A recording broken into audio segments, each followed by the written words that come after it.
Ta'ala masih mengizinkan untuk kita semua memberikan waktu luang kepada kita dalam beribadah kepadanya, hingga akhirnya di pagi hari ini, yang dimana ya di pagi yang biasanya terkadang kita masih terlelap dalam tidur ya, tapi alhamdulillahirabbil alamin, demi untuk mencoba dan juga berusaha untuk beribadah kepada Allah Subhanahu wa taala, kita korbankan tidur tersebut untuk bangun menjawab panggilan Allah Subhanahu wa taala dengan mengerjakan salat subuh secara berjamaah, kemudian dilanjutkan dengan pengajian rutin pada hari ini. Maka ingatlah ayuhal mu'minun rahimani wa rahimakumullah, ketika seorang memberikan waktunya atau meluangkan waktu dalam beribadah kepada Allah Subhanahu wa taala, tandanya adalah Allah Subhanahu wa taala sedang memberikan kebaikan kepada orang tersebut. Karena Allah Subhanahu wa taala, karena Nabi sallallahu alaihi wasallam mengatakan, man aradallahu bihi khairan yufaqihu fid din. Barang siapa yang Allah Subhanahu wa taala kehendaki kebaikan untuknya, maka Allah jadikan dia orang yang mau belajar hingga akhirnya dia tafaqquh atau paham dalam masalah agama. Maka alhamdulillahirabbil alamin, kita bersyukur kepada Allah Subhanahu wa taala atas segala nikmat yang Allah Subhanahu wa taala berikan kepada kita. Dan semoga Allah Subhanahu wa taala senantiasa berikan kepada kita nikmat sehatul afiat, dijauhkan dari segala macam penyakit, virus, keburukan dan lain sebagainya. Dan semoga Allah Subhanahu wa taala senantiasa berikan kepada kita keistiqomahan untuk terus beribadah kepada Allah Subhanahu wa taala hingga akhirnya kita menjadi insan yang bahagia dunia maupun di akhirat. Amin amin ya rabbal alamin. Kemudian setelah mengucapkan athana atau pujian kepada Allah Subhanahu wa taala, tidak kita lupakan salawat iring salam tercurahkan pada Nabi kita, Nabi besar Muhammad sallallahu alaihi wasallam beserta para keluarganya, para sahabatnya serta para pengikut sunnahnya hingga akhir zaman. Yang saya hormati kepada seluruh pengurus DKM Masjid Al-Ittihad, yang saya hormati kepada jamaah semua, moderator dan juga kepada kaum muslimin wal muslimat yang pada hari ini bisa menyimak kajian kita pada hari ini. Ya insyaallah taala pada hari ini kita mengangkat tema yang berkaitan dengan masalah tauhid. Yang pada hari ini biidznillah taala kita akan menjelaskan tentang keimanan di balik Isra dan juga Mi'raj yang tersebut sebagai mukjizat Nabi sallallahu alaihi wasallam. Karena pada bulan ini tersebut sebagai bulan Rajab, yang dimana bulan Rajab adalah bulan Ashhurul Hurum atau dari bulan-bulan yang dihormati dalam Islam. Karena Allah Subhanahu wa taala firmankan dalam surah Taubah ayat yang ke-36, inna iddatasy syuhur indallahi 12 syahran. Sesungguhnya bilangan bulan Allah Subhanahu wa taala itu ada 12 bulan. Kemudian Allah firmankan minha arba'atun hurum. Dan di antara 12 bulan tersebut ada 4 bulan yang dimuliakan. Maksudnya 4 bulan yang dimuliakan adalah thalath mutawaliyat wahidatun mutafarriqah, atau 3 bulan yang berturut-turut, satu yang dia jauh dari bulan yang lainnya. Atau maksudnya adalah bulan Dzulqa'dah, kemudian bulan Dzulhijjah, kemudian bulan Muharram, kemudian bulan Rajab yang pada hari ini kita berada di atasnya. Dan bulan Rajab tersebut sebagai bulan yang mulia, bulan yang dihormati dalam Islam. Dan bulan Rajab ini dikatakan bulan yang terhormat dalam Islam sehingga Allah Subhanahu wa taala firmankan wala tadlimu fihinna anfusakum. Janganlah kalian berbuat zalim di bulan ini. Karena apa? Karena setiap amal saleh yang kita kerjakan di bulan Rajab, demikian pula bulan haram yang lainnya, Allah Subhanahu wa taala lipat gandakan pahala untuk kita semua. Demikian pula tatkala kita melakukan sebuah dosa di bulan-bulan tersebut, Allah Subhanahu wa taala akan lipat gandakan ya dosa tersebut untuk kita semua. Maka alhamdulillahirabbil alamin, tandanya adalah tatkala kita duduk bersimpuh di masjid ini untuk bersama-sama beribadah kepada Allah melalui talabul ilmi atau mencari ilmu agama, insyaallah pahala yang akan kita dapatkan adalah pahala yang berlipat ganda. Amin amin ya rabbal alamin. Maka demikianlah ya bulan Rajab ini adalah bulan yang penuh dengan keutamaan. Dan kita pun dianjurkan untuk banyak beramal soleh di bulan ini. Ya maka silakan kita perbanyak puasa ya. Demikian pula silakan kita untuk banyak baca Quran. Demikian pula kita memperbanyak ibadah-ibadah kepada Allah Subhanahu wa taala yang lainnya. Walaupun memang secara khusus informasi yang berkaitan dengan khususan bulan Rajab dari bulan-bulan yang lain ya tersebut sebagai informasi yang kurang valid ya. Karena Ibnu Hajar Asqalani punya kitab, atau ya penulis kitab Bulughul Maram, Ibnu Hajar Asqalani, ulama besar dalam mazhab Syafi'i, ya Syafi'iyah, yang dimana beliau menulis kitab Tabyinul Ujab fi Fadailir Rajab, atau beliau menulis tentang kitab yang berisikan hadits-hadits Nabi sallallahu alaihi wasallam yang bertemakan masalah yang bertemakan masalah keutamaan bulan Rajab. Dan beliau mengatakan kebanyakannya adalah hadits maudhu atau hadits yang palsu, tidak valid, ya. Demikian pula hadits-hadits yang lemah. Tapi meski demikian, bahwasanya ibadah di bulan Rajab itu sangat begitu dianjurkan, ya, karena memang tersebut sebagai bulan haram, bulan yang dimuliakan, yang dimana seorang muslim ketika dia beribadah di bulan tersebut, maka insya Allah akan mendapatkan pahala berlipat ganda, ya, sebagaimana tadi sudah kami sampaikan. Dan juga bulan Rajab pun identik dengan peristiwa Isra dan juga Mi'raj Nabi sallallahu alaihi wasallam. Yang walaupun ya para ulama kita, para mu'arikh atau para penulis kitab sejarah, mereka berbeda pendapat tentang kapan sih Isra dan Mi'raj tersebut. Ada yang mengatakan bulan Dzulqa'dah, ada yang mengatakan bulan Rajab, ada yang mengatakan bulan ya Rabiul Awwal, ada yang mengatakan Rabiul Akhir dan lain sebagainya. Namun sebagian pendapat mereka mengatakan ya bahwasanya Isra dan juga Mi'raj itu tanggal 27 ya Rajab, yang artinya adalah sekarang kita tanggal berapa Rajab nih? Tanggal 14, ya, tanggal 14 Rajab, ya. Maka ini sebentar lagi ya peristiwa tersebut. Dan ya ayyuhal mu'minun rahimani wa rahimakumullah, banyak sekali pelajaran-pelajaran yang kita bisa ambil dari peristiwa tersebut, yang ini bisa menambah keimanan kita kepada Allah Subhanahu wa taala. Yang di mana Nabi sallallahu alaihi wasallam ketika diberikan mukjizat Isra dan juga Mi'raj ini sebagai ujian untuk manusia, demikian pula sebagai ibar atau sebagai pelajaran untuk kita semua, yang hendaklah senantiasa kita pertebal keimanan kita kepada Allah Subhanahu wa taala dan semakin yakin dengan apa yang Allah Subhanahu wa taala janjikan untuk kita semua. Karena Isra dan Mi'raj sebagaimana yang kita ketahui adalah peristiwa yang di luar nalar. Bahkan orang-orang Quraisy ketika mendengar Nabi sallallahu alaihi wasallam itu dinaikkan ke atas langit, diperjalankan sampai ke Palestina, maka tidaklah mereka melakukan sesuatu kecuali mereka mengolok Nabi sallallahu alaihi wasallam. Karena hal ini adalah peristiwa yang di luar nalar. Bahkan dioloklah hal ini di hadapan Abu Bakar As-Siddiq. Namun Abu Bakar As-Siddiq adalah orang yang pertama kali mengimani tentang Isra dan juga Mi'raj, sehingga tersebut sebagai As-Siddiq atau orang yang jujur. Maka di sini ya pentingnya kita untuk senantiasa beriman kepada Allah Subhanahu wa taala dengan apa yang Allah Subhanahu wa taala sampaikan kepada kita dalam Quran maupun dalam hadits Nabi sallallahu alaihi wasallam. Dan banyak sekali pelajaran-pelajaran yang kita bisa ambil dari kisah-kisah yang dibawakan oleh para ulama kita tentang ya mukjizat Isra dan juga Mi'raj tersebut. Dan ayyuhal mu'minun rahimani wa rahimakumullah, kisah Isra Mi'raj ini ya yang pada awalnya dan juga tidak terlepas dari kesedihan Nabi sallallahu alaihi wasallam pada awalnya.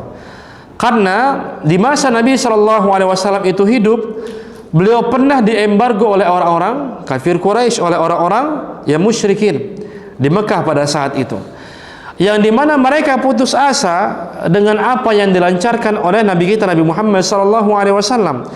Dakwahnya semakin banyak diterima oleh orang-orang hingga akhirnya banyak orang masuk ke dalam Islam. Dan kemudian akhirnya orang-orang Quraisy ya yang punya banyak klan, banyak suku tersebut, yang mereka berkumpul untuk membicarakan tentang dakwah Nabi sallallahu alaihi wasallam. Dan akhirnya mereka pun sepakat agar Nabi Muhammad SAW itu diserahkan kepada mereka, dan kelak mereka pun akan membunuh Nabi SAW.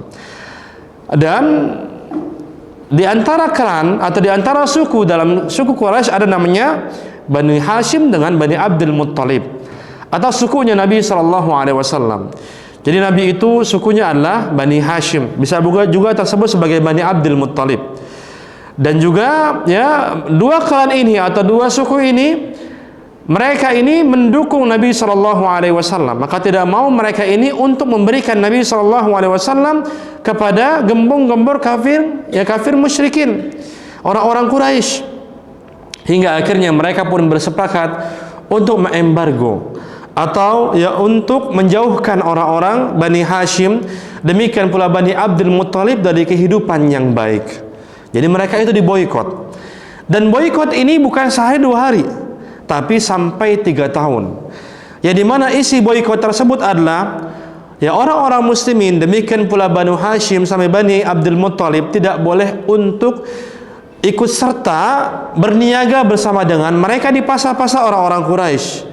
Demikian pula tidak boleh untuk diajak serta dalam berdiskusi. Juga tidak boleh untuk menikah dengan orang-orang mereka dan lain sebagainya. Dan sehingga akhirnya orang-orang kaum yang muslimin, demikian pula orang-orang Bani Hashim sama Bani Abdul Muttalib tersingkirkan, terasingkan. Bahkan mereka hidup di sebuah ya tempat lembah namanya Al-Wadi Abdul Muttalib, atau sebuah tempat ya di Mekah, lembah yang tersebut lembah ini atau didatangi oleh Bani Abdul Muttalib dan juga Bani Hashim karena orang-orang Quraisy yang lainnya mengembargo Nabi kita Nabi Muhammad sallallahu alaihi wasallam. Dan ini nyatanya adalah tidak hanya sehari dua hari sampai 3 tahun. Bayangkan 3 tahun kita nggak boleh ke pasar, nggak boleh kita diajak bicara, yang nggak boleh kita untuk bersosialisasi dan lain sebagainya. Ketika ada orang yang masukkan makanan pun akan terlarang, dilarang oleh orang-orang Quraisy dan lain sebagainya. Maka Nabi SAW demikian pula seluruh keluarganya itu sangat begitu menderita pada 3 tahun tersebut. Bahkan saking menderitanya mereka sampai makan rumput. Karena apa yang mereka makan? Tidak ada yang bisa mereka makan. Bagaimana mereka mampu untuk mendapatkan makanan sedangkan mereka tidak boleh untuk berniaga? Dan orang-orang ya Quraisy itu mengandalkan penghasilannya dari perniagaan. Bahkan di 2 musim, ya musim panas, musim dingin, mereka akan berniaga ke Syam sama ke Yaman. Dan itu tidak boleh mereka lakukan oleh orang-orang Quraisy yang lainnya. Akhirnya mereka pun terpuruk dalam kehidupan. Banyak anak-anak kecil yang nangis karena tidak mampu ya untuk makan minum, ya juga meminum ASI ibunya karena sudah mengering. Demikian pula disebutkan ya bahwasanya Nabi SAW, istrinya demikian pula para kaum muslimin yang lain, mereka sempat makan rumput demi untuk ya agar mereka terus hidup. Dan akhirnya kemudian Allah Subhanahu wa taala mengizinkan kaum Bani Abdul Muttalib sama Bani Hashim untuk kembali pergi ke tempat orang-orang Quraisy, yaitu dengan cara ketika itu orang-orang sudah menganggap ini adalah perlakuan yang tidak adil. Dan akhirnya tersebutlah dalam kitab Ar-Rahiq Al-Maktum ya, atau kitab sejarah Nabi sallallahu alaihi wasallam, ya di situ dikatakan kepada Abu Jahal sama Abu Lahab ya untuk menghentikan embargo ini, dan mereka pun menolak. Kecuali ketika ada sesuatu yang menunjukkan mereka ini harus dihentikan. Akhirnya disebutkanlah bahwasanya Abu Thalib mengatakan kepada mereka, ya Nabi SAW mengatakan kepada Abu Thalib, ya jika kertas perjanjian yang tertempel di Ka'bah, karena memang ada kertas perjanjian boikot tersebut, itu masih utuh, silahkan embargo terus-terusan. Namun kalau sudah dimakan rayap, maka hentikanlah embargo ini. Dan akhirnya Abu Jahal sama Abu Lahab itu sepakat, karena memang tidak akan mungkin dimakan rayap. Posisinya yang ditempelnya itu di dinding ya, bukan di tanah. Dan juga ini baru 3 tahun. Tapi nyatanya ketika mereka masuk ke dalam Ka'bah, kertas tersebut pun sudah dimakan rayap kecuali kalimat Bismillah atau dengan menyebut nama Allah Subhanahu wa ta'ala. Hingga akhirnya embargo itu pun sudah selesai. Dan akhirnya orang-orang Bani Abdul Muttalib sama Bani Hashim, mereka berkumpul bersama dengan orang-orang Quraisy yang lain. Dan ini adalah kesedihan yang pertama yang dirasakan oleh Nabi SAW. Nah kemudian 6 bulan yang setelah ya kisah embargo tersebut, Nabi SAW itu ternyata datang kesedihan yang baru, ya di mana beliau SAW ditinggal mati oleh pamannya, yaitu Abu Thalib. Yang dimana Abu Thalib sangat begitu mencintai keponakannya ini, yaitu sangat begitu mendukung perjuangan Nabi Muhammad SAW. Apapun yang dia inginkan, Abu Thalib siap untuk mendukungnya. Walaupun tersebut ketika di akhir masa waktu ya, ketika Abu Thalib meninggal dunia, beliau pun dikerumuni oleh orang-orang Quraisy dan terus mengatakan ya untuk agar meninggal dalam kondisi menyembah Lata, Uzza, Manat dan lain sebagainya. Sedangkan Nabi SAW beliau terus mengatakan, ya am, qul la ilaha illallah. Wahai paman, katakanlah la ilaha illallah. Uhajju laka bika indallah.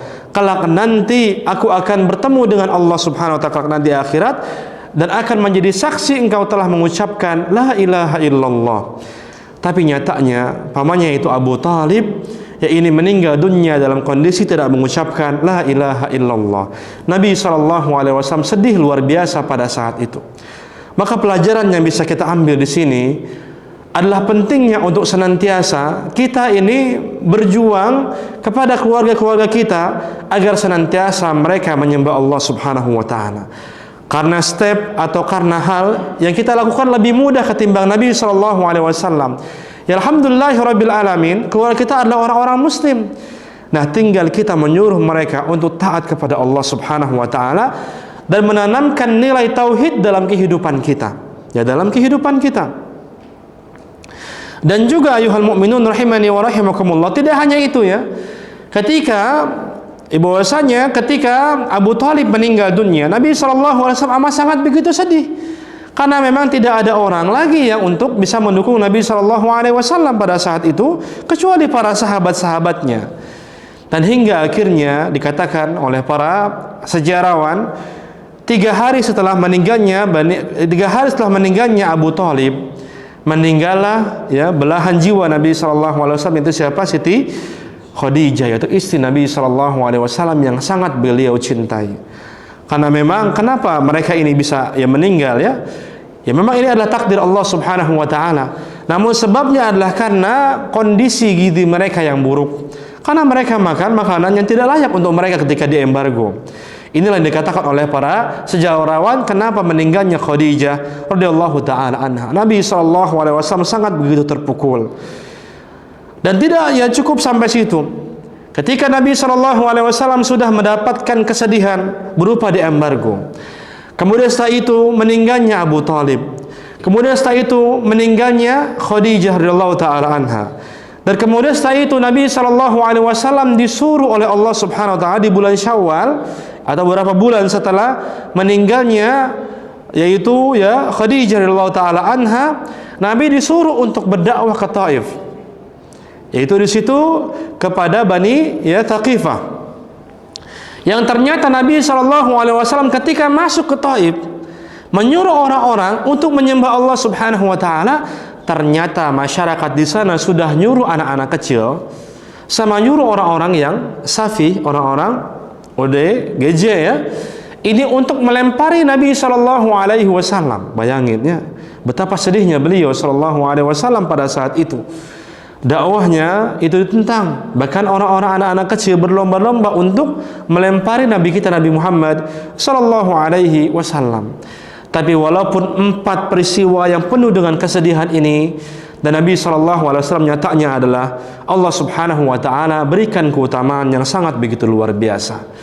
Maka ingatlah, ya yakinlah janji Allah Subhanahu wa taala, fa inna ma'al usri yusra. Inna ma'al usri yusra. Sungguhnya di balik kesulitan ada kemudahan, setelah kesulitan ada kemudahan. Ini kata Allah Subhanahu wa taala. Maksudnya apa kata ahli tafsir? Kenapa Allah Subhanahu wa taala mengulang 2 ayat ini? Maksudnya adalah karena di sini ada nakirah sama ma'rifah ya dalam bahasa Arab, yang maknanya adalah fa inna ma'al usri yusra, inna ma'al usri yusra. Maksudnya artinya adalah setiap satu kesulitan pasti akan ada 2 kemudahan. Yakinlah dengan hal ini. Maka sangat begitu banyak pelajaran yang kita ambil dari kisah Nabi SAW yang sedih ini ya, yaitu adalah ya senantiasa kita bertawakal kepada Allah Subhanahu wa taala dalam sendi-sendi kehidupan kita. Karena nyatanya hal ini masih belum kita terapkan dalam kehidupan kita. Harusnya dalam sendi-sendi kehidupan kita, kita harus ingat dengan Allah Subhanahu wa taala dan senantiasa kita bertakwa kepada Allah Rabbul Alamin. Ya Ustaz, saya ingat dengan Allah. Ya paling kita ingatnya sama Allah ketika kita sholat, mungkin yang ngaji dan lain sebagainya. Tapi kita masih belum ingat dengan Allah dalam kondisi sendi-sendi kehidupan kita yang lain. Di pekerjaan kita, di rumah kita dan lain sebagainya. Padahal Nabi SAW mengatakan, ittaqillah haitsuma kunta, takwalah kalian kepada Allah dimanapun kalian berada. Takwa itu bukan di masjid aja, bukan tatkala ngaji, bukan tatkala sedekah saja ya, tapi dimanapun kita berada kita wajib takwa kepada Allah subhanahu wa ta'ala. Ini yang masih belum kita rasakan ya. Tatkala kita di rumah tangga kita pun masih belum mengaplikasikan tauhid kepada Allah subhanahu wa ta'ala dalam kondisi kehidupan kita. Kadang-kadang kita pun masih khawatir dalam hidup kita, seakan-akan kita dikejar sesuatu yang nggak nampak. Aduh, besok saya mau makan apa? Bukan artinya makannya besok masak apa ya. Kadang-kadang seorang itu sudah bingung dengan masa depannya, padahal masa depan belum nampak buat kita semua, tapi kita sudah khawatir. Kenapa ini terjadi? Karena kita kurang tawakal, takwa kepada Allah subhanahu wa ta'ala. Akhirnya hidup kita takut dan lain sebagainya. Padahal Imam Syafi'i, seorang ulama besar dalam mazhab Imam Syafi'i ya, beliau rahimahullahu ta'ala pernah mengatakan, ini motivasi buat kita semua agar senantiasa tawakal dan takwa kepada Allah subhanahu wa ta'ala. Beliau rahimahullahu ta'ala pernah menyandungkan syair yang sangat begitu indah ya, dalam kitabnya Diwan Imam Syafi'i. Beliau mengatakan, idza asbahtu indi quta yaumin fakhallal hamma anni ya sa'idu. Seandainya pada hari ini aku bisa makan, maka sungguh aku menjadi orang yang paling bahagia. Wala takhtur humuma ghadin bibali fa inna ghadan lahu rizqu jadidu. Maka wahai, jangan sampai kalian ini khawatir besok mau makan apa, karena pasti besok itu Allah sudah janjikan rizki yang baru. Ini kata beliau, usallim in aradallahu amran, karena aku menyerahkan segala apapun untuk Allah subhanahu wa ta'ala. Fa'atruku ma uridu lima yuridu, aku pun meninggalkan apa yang aku inginkan demi apa yang Allah inginkan untukku. Maka inilah Imam Syafi'i ya. Maka kadang-kadang kita ketika sudah kesulitan dalam kondisi hidup, perusahaan kita kacau dan lain sebagainya, orang yang pertama kali kita datangi mungkin apa? Konsultan atau yang lainnya, konsultasi kepada orang yang lain atau yang lain. Lupa sama Allah subhanahu wa ta'ala yang maha memberikan segala sesuatu buat kita semua. Padahal paten Aisyah radhiyallahu ta'ala anha mengatakan kepada kita, sallullaha fi kulli syai' hatta syasha. Beliau mengatakan, mintalah kalian kepada Allah subhanahu wa ta'ala bahkan sampai perkara sandal kalian putus. Ini kata Aisyah ibunda kita. Ini menunjukkan tawakal kepada Allah harus kita hidupkan dalam kehidupan kita. Jangan cuma kita minta yang banyak, minta yang kecil aja kita harus minta sama Allah subhanahu wa ta'ala. Nyatanya ini yang masih kurang yang kita rasakan. Anak kecil kadang-kadang sakit, anak kita ya sakit ya, langsung kita bikin status anak ayah sakit ya. Buat apa maksudnya kalau bikin status? Apakah anak langsung sembuh? Ya silakan bikin status, mungkin buat ngabarin ya nggak apa-apa ya, atau yang biar agak doain nggak apa-apa ya. Tapi jangan lupa dengan Allah subhanahu wa ta'ala ya. Karena tadi ibunda Aisyah mengatakan minta sama Allah semuanya, bahkan sampai sandal kita putus ya. Bahkan ya terkadang kita nih naik motor, motornya mogok. Apa yang kita lakukan pertama? Kadang-kadang nendang motornya itu, saking keselnya. Ya minta sama Allah subhanahu wa ta'ala. Kenapa? Karena Allah subhanahu wa ta'ala firmankannya, wala takunu kalladzina nasullaha fa ansahum anfusahum. Kalian jangan menjadi orang yang lupa dengan Allah, akhirnya Allah melupakan kalian. Ini kata Allah subhanahu wa ta'ala. Inilah sebab kenapa Allah rumitkan hidup kita. Kita punya bisnis, ternyata bisnisnya susah untuk berkembang. Kita punya kehidupan rumah tangga, masalahnya silih berganti datang. Ya kita punya masalah dalam hubungan sosial, terus-terusan datang masalah tersebut. Demikian pula perkara-perkara yang lain. Kenapa? Salah kita sendiri, lupa sama Allah subhanahu wa ta'ala dalam hal tersebut. Ketika ada masalah dalam perusahaan kita, kita anggap kita mampu untuk menyelesaikannya sendiri. Nah ini salah. Kita lupa dengan Allah, akhirnya Allah melupakan kita, membuat rumit masalah kita. Jangan seperti itu ya. Bahkan Nabi SAW itu rutin beliau itu rutin setiap pagi. Demikian pula setiap petang beliau itu doa sama Allah Subhanahu wa taala. Maka ini tersebut dalam zikir pagi sama petang. Ini pun ngajarin buat kita semua untuk tawakal kepada Allah Subhanahu wa taala. Yaitu apa? Nabi SAW itu berdoa kepada Allah Subhanahu wa taala, ya Hayyu ya Qayyum bi rahmatika astaghits. Wahai Allah, ya yang maha hidup, yang maha perkasa, dengan rahmatmu aku minta.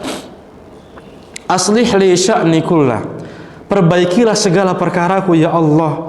Kemudian Nabi mengatakan, wala takilni ila nafsi tarfata ainin. Ini seorang Nabi ngomong seperti ini ya, yang dimana hubungannya dekat banget sama Allah Subhanahu wa taala, yang dimana Nabi ini apapun yang diinginkan pasti dapat.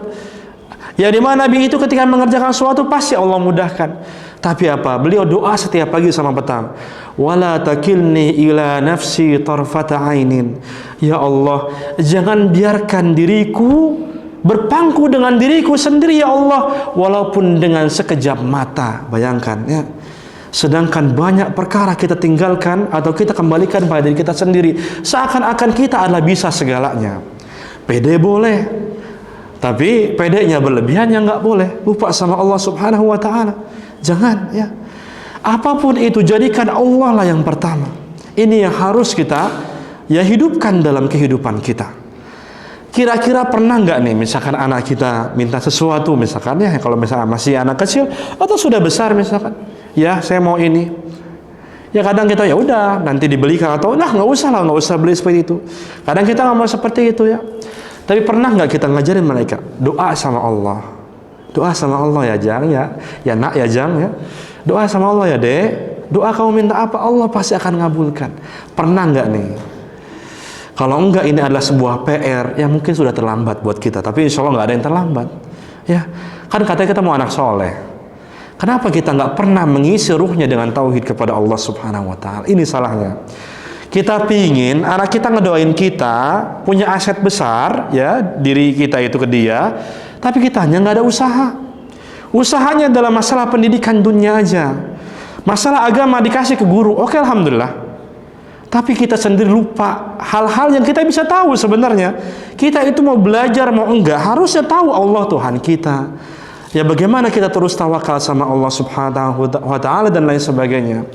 Maka ini menunjukkan kepada kita tentang menghidupkan tauhid kepada Allah Subhanahu wa taala dalam kehidupan kita.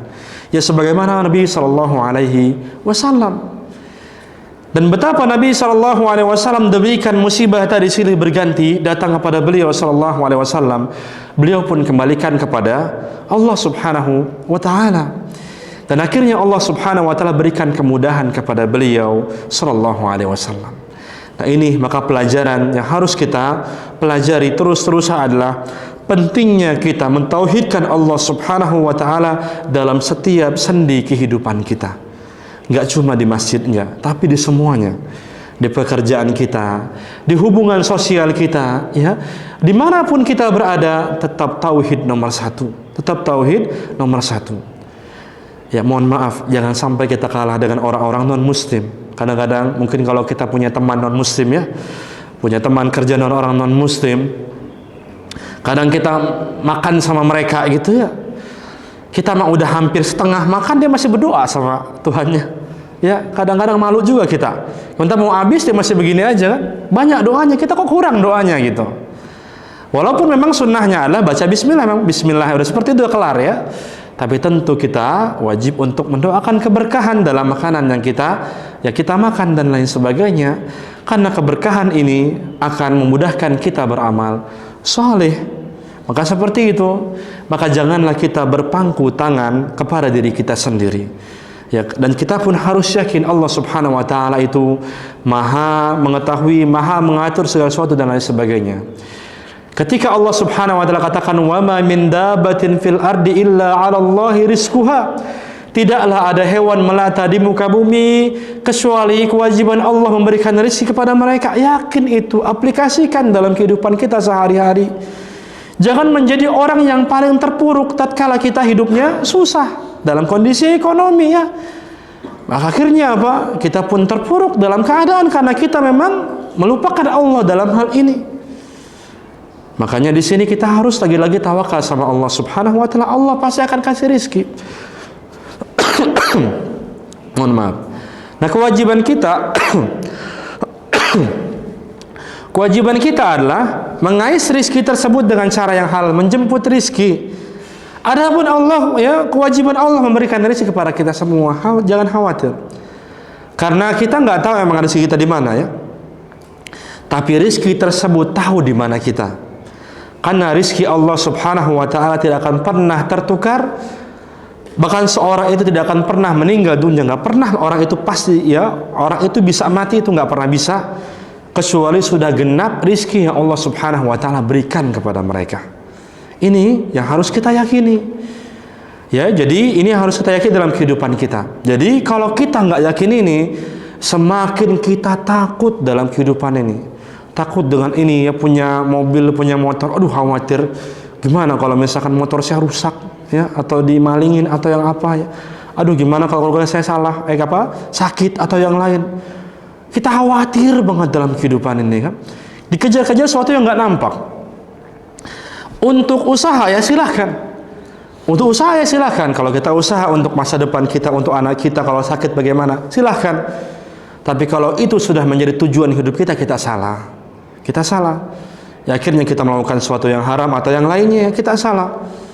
Maka di sini, ya, pentingnya kita untuk senantiasa bertakwa kepada Allah Subhanahu wa taala. Demikian pula senantiasa kita bertawakal kepada Allah Rabbul Alamin. Dan juga hendaklah senantiasa kita bersabar. Bersabar dalam menjalani kehidupan ini. Karena kesulitan hidup yang kita rasakan bukan apa-apa ketimbang Nabi sallallahu alaihi wasallam. Nabi sallallahu alaihi wasallam pernah makan rumput, itu bayangkan. Nabi kita belum pernah. Alhamdulillah, sesulit kita apapun, ya. Dari masih kecil sampai sekarang alhamdulillah belum. Ya mungkin tumbuh-tumbuhan kayak singkong atau yang lain paling, ya. Rumput mah nggak pernah. Maka bersabarlah dengan apa yang Allah Subhanahu wa taala berikan kepada kita, dan juga senantiasa kita tabah untuk menghadapi musibah atau ujian yang Allah Subhanahu wa taala berikan kepada kita. Kenapa Allah Subhanahu wa taala berikan ujian kepada Nabi kita Nabi Muhammad sallallahu alaihi wasallam? Demikian pula kenapa Allah Subhanahu wa taala berikan kepada kita ujian-ujian, kesulitan-kesulitan hidup. Kenapa? Karena pertama kita mampu untuk menjalaninya. Yang kedua, ya, kita pun pasti bisa untuk menjalaninya. Tidak hanya mampu, kita pun pasti bisa untuk menjalaninya. Kenapa Allah Subhanahu wa taala suruh kita sabar untuk menjalankan ibadah? Karena kita mampu untuk sabar dalam menjalankan ibadah siapapun kita. Cuma egoisme kita aja yang menyebabkan kita malas ibadah kepada Allah Subhanahu wa taala. Demikian pula kenapa Allah Subhanahu wa taala menyuruh sabar kepada kita untuk meninggalkan maksiat? Karena kita pun mampu hakikatnya untuk meninggalkan maksiat kepada Allah Subhanahu wa taala.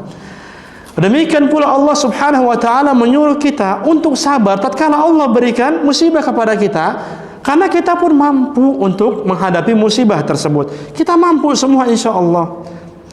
Karena apa? Karena ada satu yang kita nggak mampu, buat bersabar.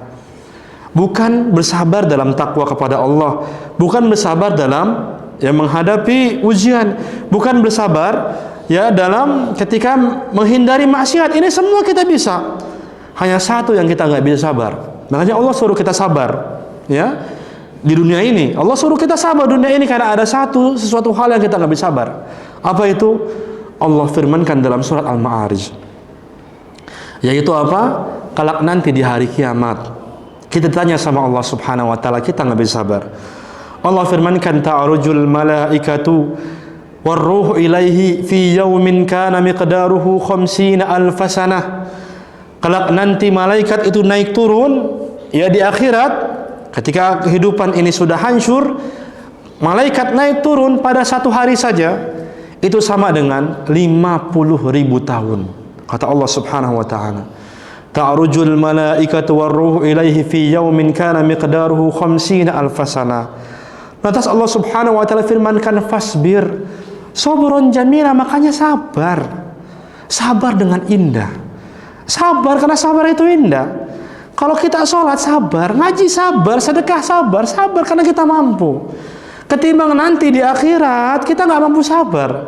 Akhirnya kita pun lancang minta sama Allah Subhanahu wa taala, ya Allah, kembalikan kami ke dunia, na'mal salihan. Kami pasti akan bersedekah, wa saddaqakum minas solihin.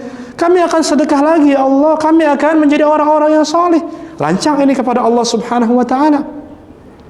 Maka sabar kita dalam taat kepada Allah Subhanahu wa taala. Karena setiap kesulitan kehidupan yang kita rasakan, kata Allah Subhanahu wa taala, fa inna ma'al usri yusra, inna ma'al usri yusra. Yaitu di balik kesulitan ada dua kemudahan Allah siapkan. Di balik kesulitan ada dua kemudahan yang Allah Subhanahu wa taala siapkan untuk kita semua. Maka mari ya kami mengajak kepada diri kami sendiri, kemudian kepada jamaah semua, untuk senantiasa kita mengaplikasikan tauhid kepada Allah Subhanahu wa taala dalam sendi-sendi kehidupan kita. Mari kita ajarkan istri kita dengan tauhid kepada Allah, ya. Demikian pula anak-anak kita.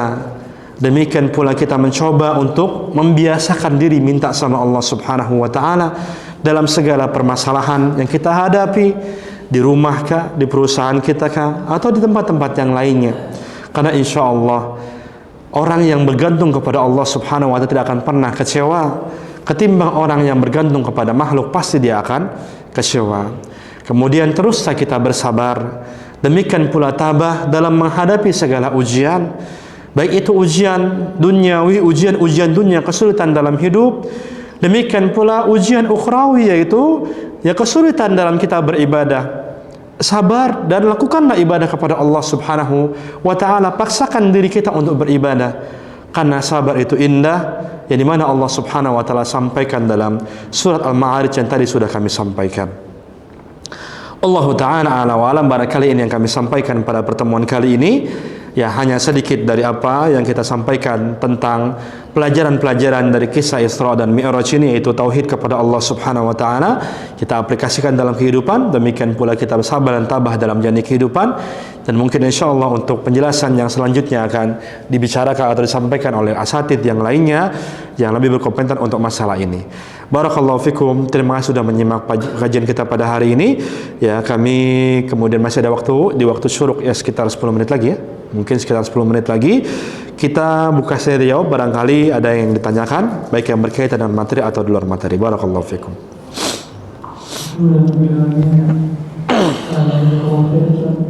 Selanjutnya kita ke tanya jawab. Ini semua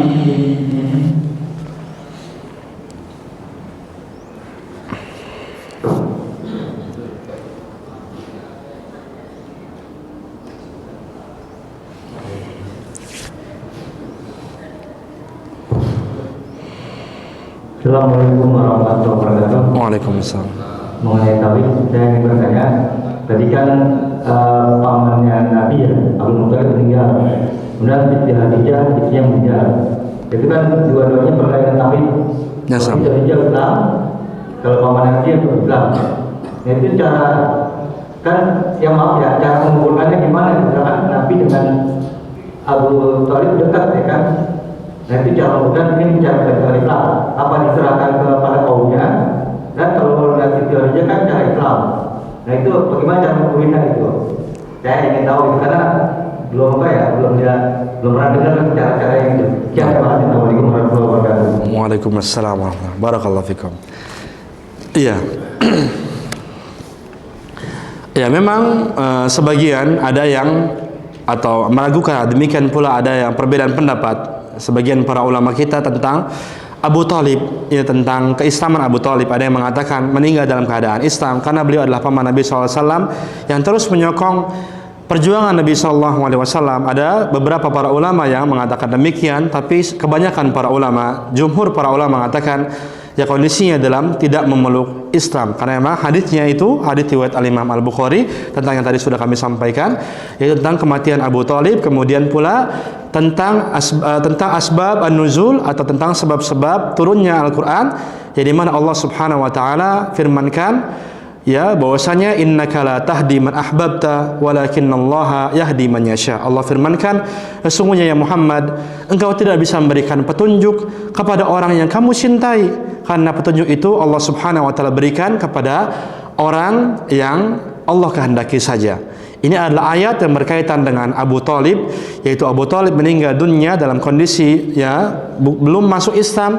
Kemudian beliau pun bersedih, kemudian minta sama Allah Subhanahu wa taala, kemudian akhirnya Allah turunkan ayat ini yang berkaitan dengan hidayah itu adalah milik Allah Subhanahu wa taala, jadi bukan milik beliau, dan juga tidak mampu untuk memberikan kepada orang-orang yang beliau cintai, karena memang Allah yang menghendaki apakah dia dapat ataukah tidak. Sehingga jumhur para ulama kita, ya demikian pula para ahli sejarah, itu mengatakan beliau meninggal dalam kondisi tidak mengucapkan la ilaha illallah. Ini untuk yang pertama atas keimanan dari Abu Thalib itu sendiri. Walaupun memang ya Abu Thalib ini tersebut sebagai pendukung Nabi Shallallahu Alaihi Wasallam. Ya juga Nabi Shallallahu Alaihi Wasallam juga pernah bersabda, ya pernah dalam hadis itu pernah beliau itu sampaikan tentang orang yang paling ringan siksanya di neraka karena syafaat Nabi Shallallahu Alaihi Wasallam, yaitu siapa? Yaitu Abu Thalib. Yaitu ketika memakai sendal yang dari neraka kemudian sampai otaknya itu sampai panas, ya, sampai bergejolak seperti itu. Ini pun menunjukkan kepada kita Abu Thalib meninggal dalam keadaan ya bukan orang Muslim atau belum mengucapkan la ilaha illallah. Walaupun tadi sebagian mengatakan yang sudah masuk ke Islam, tapi kebanyakan jumhur ulama mengatakan sudah masuk ke dalam agama Islam. Dan tadi yang kedua adalah bahwasanya Abu Thalib demikian pula Khadijah itu meninggal dalam kondisi yang berbeda, ya. Khadijah radhiyallahu anha tentunya adalah seorang muslimah, bahkan pertama atau orang pertama kali yang meyakini Nabi SAW sebagai Rasul. Yang orang-orang lain mendustai, beliau adalah orang yang paling pertama yang mengimani tentang risalah nubuwah Nabi Shallallahu Alaihi Wasallam. Ya, jadi seperti itu. Dan adalah orang wanita yang paling mulia, karena tersebut sebagai as-sabiqun al-awwalun atau orang-orang yang pertama masuk ke dalam agama Islam. Beda sama Abu Thalib tadi, yang walaupun Nabi itu sangat begitu sedih, dan juga tadi Allah Subhanahu Wa Taala memberikan keringanan kepada Abu Thalib di neraka, ya sebagaimana dalam riwayat. Nah kemudian lantas bagaimana prosesi jenazahnya? Maka wallahu alam saya kurang detail untuk membahas atau untuk membaca masalah ini, ya. Juga saya baru kepikiran untuk hal itu, ya. Bagaimana, ya? Karena yang teranggap seperti itu apakah diberikan kepada saudaranya atau yang lainnya? Maka belum saya cek dalam kitab-kitab sejarah, ya. Tapi mungkin ya secara perasaan saja, ya. Ini dilakukan oleh Nabi Shallallahu Alaihi Wasallam. Ya kalau memang kita lihat kecintaan beliau kepada pamannya tentunya, ya tidak akan mungkin beliau langsung serahkan kepada yang lainnya. Dan ya ini mungkin secara logika saja, Adapun secara riwayat maka perlu saya cek lagi, nanti insya Allah saya akan cek kembali bagaimana pengurusan prosesi jenazahnya. Adapun kalau Abu Lahab jelas jenazahnya gimana, ya. Abu Jahal juga sama, juga yang lainnya. Adapun Abu Thalib, ya ini saya belum mengetahui tentang bagaimana kondisi jenazahnya. Namun, ya terus kalau misalkan Nabi Muhammad yang ngurusin, apakah dalam prosesi Islam? Ya, jadi dalam pengurusan jenazah itu diperkenankan kita itu mengurusi ahlul kitab atau orang-orang non-muslim itu sesuai dengan apa yang dilakukan oleh orang-orang muslim. Ketika pengurusan sampai mengkafani. Sebagaimana dikatakan oleh Imam An-Nawawi rahimahullah taala dalam kitabnya Al-Majmu', beliau sampaikan dalam kitab Al-Majmu' tentang kebolehan atau tentang orang-orang yang diperbolehkan atau tentang kewajiban orang memandikan mayit. Beliau mengatakan kewajiban memandikan mayit itu ada beberapa. Yang pertama adalah orang muslim, laki-laki, perempuan wajib untuk dimandikan. Yang kedua adalah bagian tubuh yang termutilasi. Jadi kalau ada bagian tubuh termutilasi, misalkan ya kepalanya hilang, misalkan ya badannya sudah dikubur, ya itu harus dimandikan, dikafani, ya. Kemudian kepalanya ketemu seminggu selanjutnya, itu pun sama, dimandikan, dikafani, disolati dan selanjutnya. Itu ketiga kata beliau. Yang keempat adalah janin yang berusia 4 bulan lebih ke atas, itu pun sama, dimandikan, dikafani dan lain sebagainya. Jadi kalau ada yang keguguran, usia janin sudah 120 hari, maka di situ dikondisikan janinnya sama seperti orang dewasa, karena dia sudah ditiup ruh kemudian diambil lagi. Maka di sini ketika ada yang keguguran misalkan lebih dari 4 bulan, maka tetap dimandikan, ya, disolatkan, dikafani, disolatkan, dimakamkan, dan juga boleh kita memberikan nama, demikian pula boleh untuk mengakikahi anak tersebut. Ini yang keempat. Dan beliau mengatakan yang kelima adalah sebatas boleh. Beliau mengatakan hanya sebatas boleh, bukan wajib. Adalah memandikan keluarga non-muslim. Ketika ada seorang keluarganya adalah orang non-muslim, maka dibolehkan, kata beliau, untuk memandikan orang tersebut. Maka di dalam fikih Islam, untuk pengurusan prosesi jenazah boleh sesuai dengan Islam, misalkan dimandikan. Ini sebatas boleh, bukan wajib, ya. Karena kewajiban fardu kifayah hanya kepada orang muslim. Sebatas boleh dimandikan, dikafani. Seperti itu, salatin jangan. Dia dimakamkan pun jangan. Maksudnya jangan dimakamin di kuburan orang muslim, karena harus terpisah. Karena harus terpisah. Orang ini harus terpisah, ya, antara orang ini harus terpisah antara kuburan muslim dengan non muslim, karena tidak boleh untuk dicampur. Ya, adapun tadi mandi sama dikafani maka boleh. Ini sebatas boleh. Adapun mensolati, dikuburkan di kaum muslimin maka tidak boleh. Bahkan para ulama kita menjelaskan, lantas bagaimana kalau bapaknya muslim, ibunya non muslim, ibunya itu mengandung, ya, kemudian meninggal dunia dalam kondisi anaknya masih di perut. Nah, ini bagaimana? Dijelaskan detail oleh mereka. Ibunya tetap tidak boleh dikuburkan di kuburan muslim, tapi kemudian dia di pinggirnya kuburan orang muslim. Jadi anaknya itu, ya, dihadapkan ke arah kiblat, kemudian ibunya itu di luarnya. Ini bahkan sampai detail para ulama kita mengatakan demikian, karena anak itu ketika meninggal dunia dihukumi adalah bapaknya. Misalkan ada seorang orang muslim sama orang non muslim menikah, punya anak meninggal, maka anak ini dihukumi bapaknya. Bapaknya siapa? Muslim kah? Kalau muslim maka muslim, dihukuminya ini. Makanya dia harus fardu kifayah untuk melakukan proses jenazahnya. Tapi masa ibunya itu non muslim, tidak boleh, ya, dikuburin di situ. Maka di sini kata ulama adalah di pinggir kuburannya orang-orang muslim. Allahu a'lam. Jazakallahu khairan katsiran atas pertanyaan hal tersebut yang sangat begitu bagus ini. Jazakallah. Terima kasih, Pak.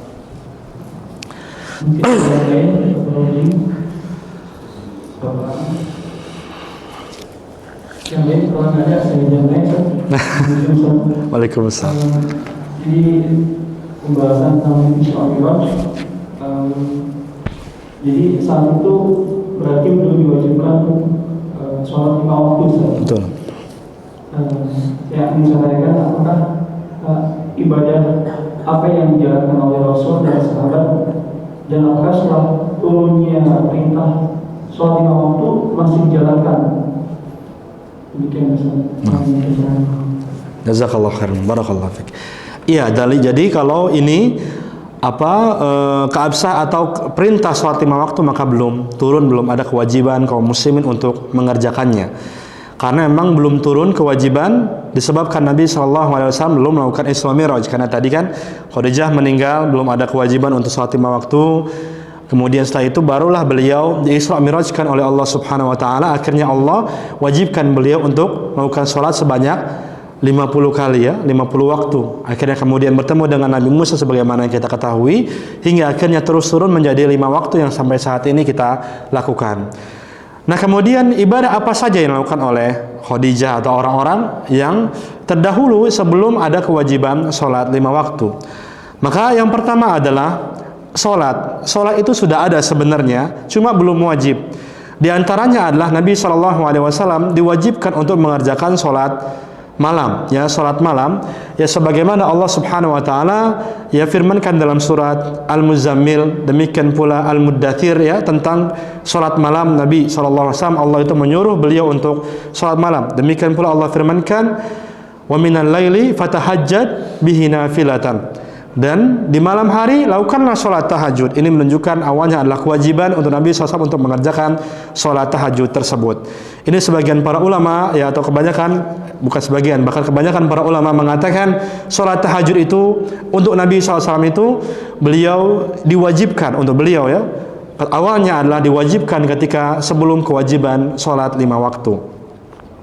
Kemudian yang kedua adalah Salat tersebut sudah ada tapi belum diwajibkan oleh kaum muslimin, masih tauhid kepada Allah Subhanahu wa taala.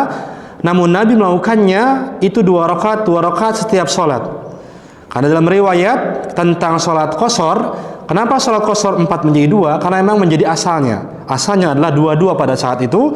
Namun tentu dalam kondisi belum sempurna yang sebagaimana sempurna pada saat ini kita lakukan. Karena memang proses Nabi SAW itu mencontohkan salat kepada para sahabat adalah ketika sudah adanya kewajiban mengerjakan salat 5 waktu. Jadi salat ini sudah ada dan juga bahkan salat ini pun dilakukan oleh nabi-nabi sebelum Nabi Muhammad SAW walaupun dalam kondisi yang mungkin berbeda dengan kita. Contohnya adalah ketika Nabi SAW itu dalam keadaan diisrokan atau dijalankan dari Mekah ke Palestina, yaitu perjalanan Isra. Dalam hadis riwayat Muslim dikatakan, marartu ala qabri Musa. Aku pernah di Isra tersebut, aku melewati kuburannya Nabi Musa. Fa idza Musa yusalli ala qabrih. Kemudian aku pun melihat Nabi Musa salat di atas kuburannya. Maka menunjukkan ini, maksudnya Nabi Musa ini adalah rohnya ya. Rohnya, jadi Nabi Muhammad itu ketemu sama Nabi Musa 2 kali. Di dunia, melihat rohnya sama di langit. Nah kemudian beliau katakan, aku melihat Musa sedang sholat di kuburnya, di atas kuburnya. Maka Nabi Musa pun sholat. Nah sehingga para ulama mengatakan sholat di sini, apakah sholatnya Nabi Musa ataukah sholatnya Nabi Muhammad? Ada yang mengatakan sholatnya Nabi Muhammad ini adalah ya sebagai gambaran sebelum Nabi itu sampai bertemu dengan Allah Subhanahu wa taala. Jadi Nabi Musa itu mempraktekkan sholatnya Nabi Muhammad sallallahu alaihi wasallam. Jadi lagi-lagi di sini sholat itu sudah ada namun belum sempurna sebagaimana setelah beliau itu sudah diwajibkan untuk sholat. Jadi sholat tahajud sudah ada, kemudian sholat yang lainnya 2 rakaat. Kemudian adapun ya ibadah yang lain ya seperti sedekah atau yang lainnya ya karena membantu para sahabat dan juga zikir kepada Allah, kalimat tauhid kepada Allah, maka ini sudah ada. Sedangkan kaum muslimin yang lainnya memang belum diwajibkan untuk mengerjakan sholat pada saat itu, karena memang itu adalah fase makiyah atau fase agar manusia terlebih dahulu untuk mengenal Allah dulu aja. Baru setelah itu baru diwajibkan untuk mengerjakan sholat. Jazakallahu khairan katsiran.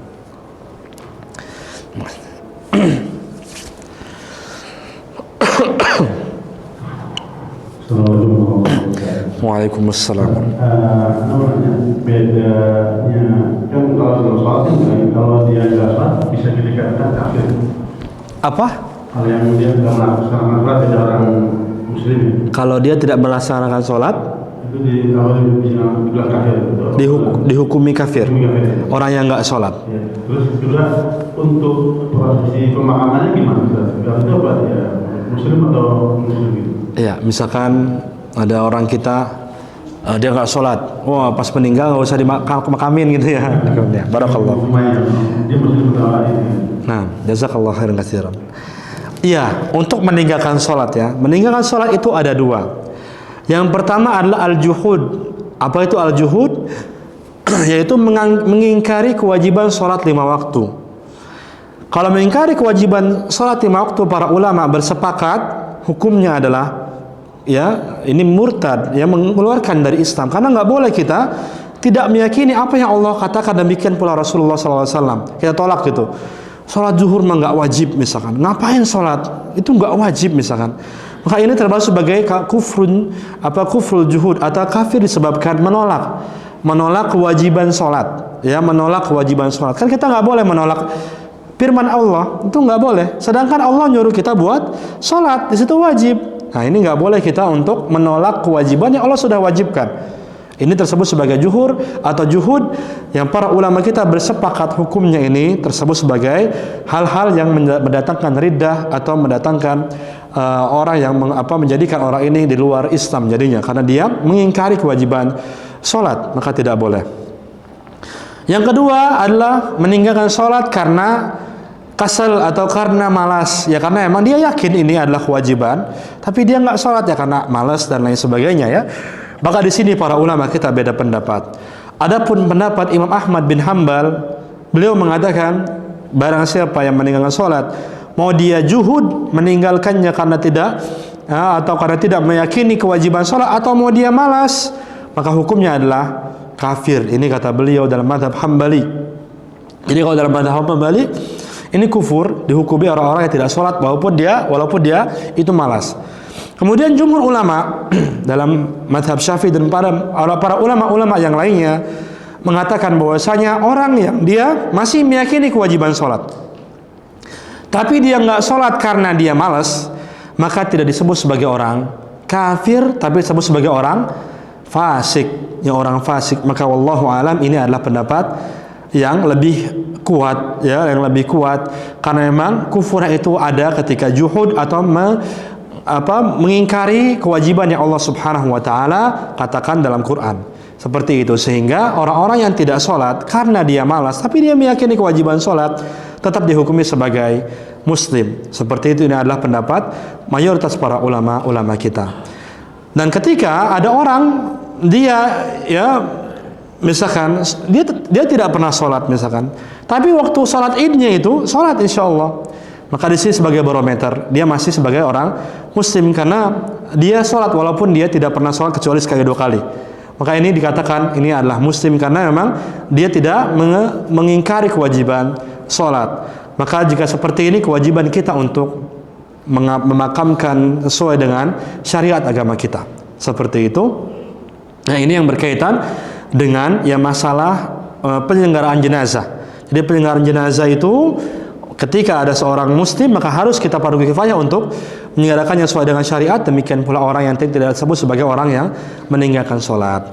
Namun baiknya adalah bagi orang-orang tokoh di daerah tertentu yang dimana orang ini terkenal tidak mengerjakan sholat, maka baiknya dia tidak mengikuti menyolati jenazah tersebut. Sebagaimana Nabi SAW.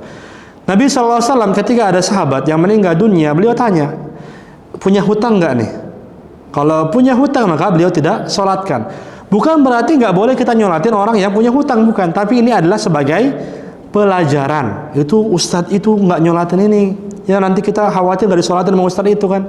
Karena memang disebabkan kita banyak utangnya misalkan kan. Demikian pula meninggalkan sholat, jangan sampailah, udah kita lah sholat. Jadi ada efek jerah untuk yang lainnya. Ini yang berkaitan dengan prosesi jenazah, maka tetap orang ini wallahu alam dihukumi sebagai muslim. Ini adalah pendapat jumhur para ulama. Ini yang berkaitan dengan riddah atau yang berkaitan dengan bisa mengeluarkan dari agama Islam, yaitu juhud, menolak kewajiban. Tapi ini tidak berkaitan dengan al-adalah dalam hukum fikih ya. Adalah itu adalah keadilan.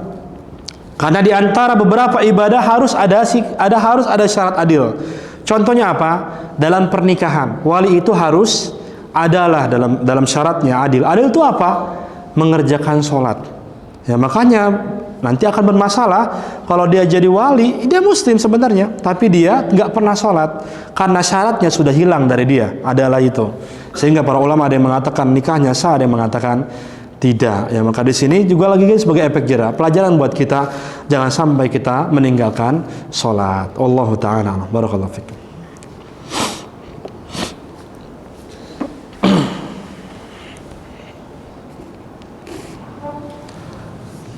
Ada lagi yang bertanya, menjaga kita tasbih dengan khusyuk. Alhamdulillah, untuk hari ini kita tutup dengan doa Bismillahirrahmanirrahim. Subhanallah wa bihamdika asyhadu an la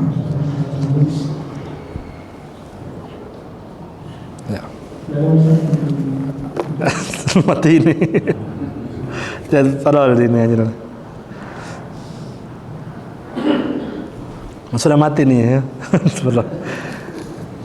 Udah ada anak matiin tadi. Udahlah. Alhamdulillah, jazakumullah khairan katsiran. Terima kasih sudah hadir di pengajian pada hari ini. Semoga apa yang saya sampaikan bermanfaat untuk saya pribadi, kemudian kepada jamaah semua. Dan mari kita terus istiqomah dalam beribadah kepada Allah. Terus kita istiqomah dalam ngaji, dalam salat berjamaah. Insyaallah Allah akan mudahkan kehidupan kita dunia maupun di akhirat. Amin ya rabbal alamin. Ya, dari saya cukup sekian. Assalamualaikum warahmatullahi wabarakatuh.